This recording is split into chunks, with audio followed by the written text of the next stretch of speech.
Chapter 6, question 14 is asking you to write the formula for some different compounds. The formula is the chemistry way of saying these same compounds. We're going to do this in two steps. The first step is to write the ions in the compound, and the second step is to crisscross their charges in order to figure out the ratio that they combine in. Okay, so first, cobalt. The symbol for cobalt is CO. If you were to look on the periodic table, you'd notice that cobalt was one of the transition metals, so we wouldn't be able to predict the charge it has based on where it is on the periodic table. That's why they give you the Roman numerals. The Roman numerals tell you the charge on the metal that comes before them, in front of them. So in this case, cobalt's going to have a 3. Now, all the Roman numerals always represent positive charges, so that Roman numeral 3 will represent a 3 plus charge. The other element we have here is chlorine. Now remember that suffix IDE is only there to show you that the chlorine is combining with the cobalt in a compound. So chlorine is over on the right side of the periodic table in group 7A, and so it's going to have a -1 charge. So we'll have Cl for chlorine, and then a -1 in the top right. Okay, that's our first step, writing the ions. The second step is to crisscross the charges so that we see how these ions combine. The charges, plus and minus, tell you how sticky an atom is, or an ion is. The positive charges will stick to negative charges until the overall charge is 0. So we'll take the 1 at the top right of the chlorine, and we're going to put that at the bottom of a cobalt. So you would write it there, except by writing CO, you know you have 1 cobalt. So you don't have to write the 1, it's redundant. Then the 3 at the top of cobalt will go at the bottom right of chlorine. These numbers at the bottom, and notice that I'm not including the plus or minus signs at the bottom.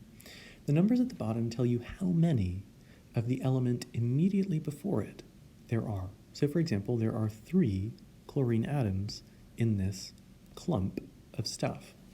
There's only 1 cobalt atom in this clump of stuff because that's the number at the bottom right. And so those numbers tell you how these combine together. Notice that if you had 1 cobalt, that would be bringing a 3 plus charge. Each chlorine is -1. If you had 3 of them, that would bring a -3 charge, so that overall you'd have a 0 charge. And so this would be the formula for cobalt-3 chloride. All right, let's try lead-4 oxide. First step, draw the ions. Lead, the symbol for lead is Pb. You can see it sort of at the bottom right of the periodic table. So Pb, you would consider having either a positive or negative for charge, although lead is a little strange in the sense that it could also have a +2 charge. So here we know it's 4 because that's what the Roman numeral tells us. So we're going to write +4 at the top right of lead. Oxide, that's representing oxygen. Oxygen is in the top right of the periodic table. It's in column 6A, and so it has a -2 charge. So we'd write O with a -2 in the top right. Okay, so now we crisscross the charges. So the 2 at the top of oxygen could go at the bottom of lead. So Pb with a 2 at the bottom. And then the 4 at the top of lead can go at the bottom right of the oxygen. So we could have O4. Notice again, I'm not including the plus or minus signs. The plus or minus signs only indicate charge, and charge is only written in the top right. The numbers at the bottom right tell you how many of an atom you have, and that can only be positive. All right, so you would think the answer for this would be lead Pb2O4. But remember that these numbers at the bottom in these ionic compounds are giving you a ratio. So if you can simplify the numbers and keep the same ratio, then you should do it. And that's what we can do here. We can divide both of these by 2 so that lead just becomes a 1 and the oxygen subscript becomes a 2. And so this would be the formula for lead-4 oxide. And if you think about why these ions are combining, that should make sense. From lead, we have +4 of a charge. And from oxygen, we have -2. So if we had 2 oxygens, then that would be -4, and the whole thing would add up to 0. So it wouldn't be sticky anymore after that. Okay, let's do C, silver iodide, and this one is a little tricky because silver is kind of an exception. You can see silver, it's a transition metal, and because it's in that valley area, it's not immediately clear that you can predict the charge on it. In fact, silver comes in 2 forms. You could have silver +1 or silver +2. The +2 form is so rare, though, that sometimes people just assume that when you say silver, it's silver +1. Now, technically, if this problem wanted to be very explicit, they should have written silver 1 iodide, because that's what's implied when the charge on silver is not given explicitly, because that's by far and away the most common ion of silver. Okay, so first we're going to write the ions, then we'll crisscross them to get the formula. So silver is Ag. Because that implied Roman numeral 1 is there, we're going to write a +1. That's what this is giving us. Iodine, the symbol for iodine is a capital I. You can see iodine is in the bottom right of the periodic table. It's in column 7A, so the charge on iodine is going to be -1. So -1. Here the charges are the same, +1 and -1. So it's a 1-to-1 ratio, and you can just write the ions right next to each other without any subscripts. It only takes the silver would be adding a +1, the iodine would be adding a -1, and so altogether that would be 0, and that compound would stop being sticky in that ratio. So that is the formula for silver iodide, or more explicitly, silver 1 iodide. Okay, how about calcium nitride? Calcium is in column 2A on the periodic table. It's not a transition metal, so we know its charge is 2+, so we can write Ca with a 2+ in the top right. Nitride, the ide there, I know it sounds weird, but the ide is just telling you that whatever that element is in a compound with the element in front of it, so in this case, with calcium. The first part of it, the first syllable, indicates that the element is nitrogen. And because nitrogen is in column or group 5A, that nitrogen will have a 3- charge. So to predict the compound these will form, we'll take the charge at the top right of one element and bring it to the bottom right of the other.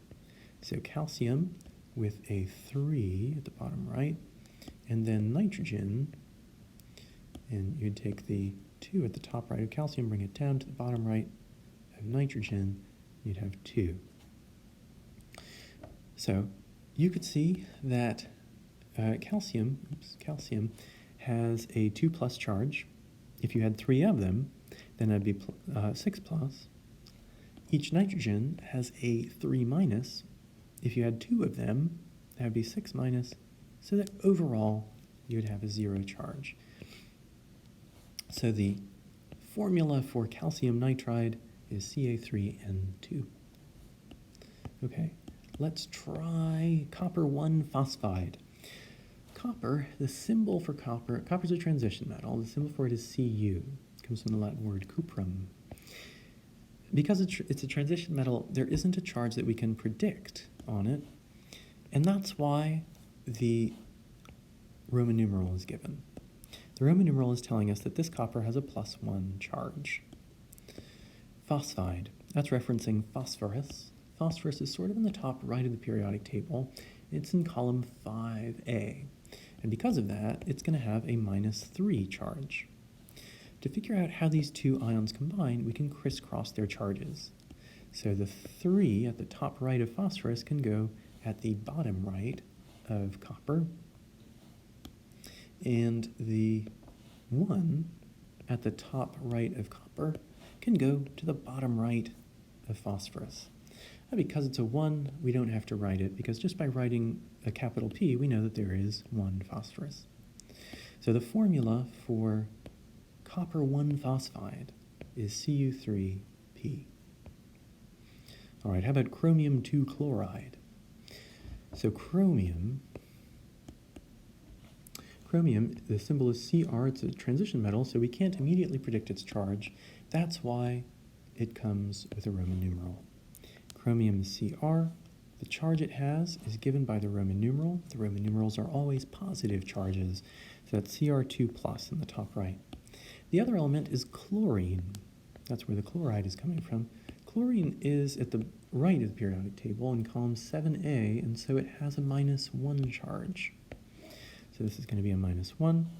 So those are the individual ions. To figure out how they combine, you crisscross the charges. So the number at the top right of the chlorine goes to the bottom right of the chromium, so Cr.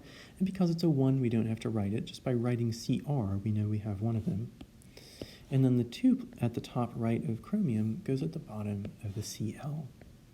And notice I'm not bringing down the plus or minus charges, just the numbers. And so the way that the formula that you would have for chromium 2 chloride would be CrCl2. Each chromium has 2 plus, because we only have 1, that's 2 plus. Each chlorine has 1 minus, because we have 2, that would be 2 minus, and the overall charge is 0. So these, in these green boxes, are the formulas for each of these ionic compounds. We got them by first writing the ions and then crisscrossing the charges of the ions to find the subscripts in the formula.